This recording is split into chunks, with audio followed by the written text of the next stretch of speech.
Isang nanamang video ang ating mapapanood ngayon mga kalingap. Rina at Ate Roda gumala, batang saya ni Rina.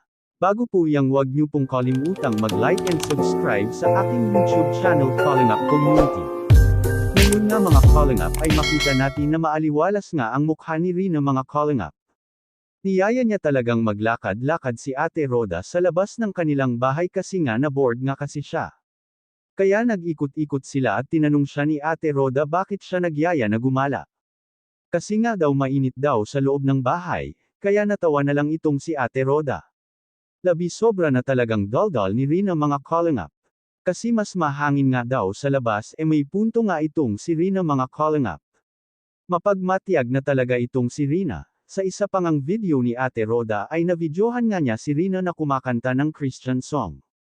Dahil nga ayon palagi siyang sinasama ni Ate Roda sa simbahan nila.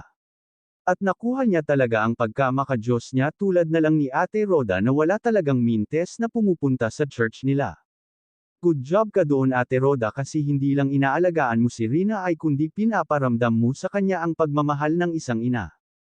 Mabuti natin yun na sinasama mo si Rina sa church para mas marami pa siyang makilala.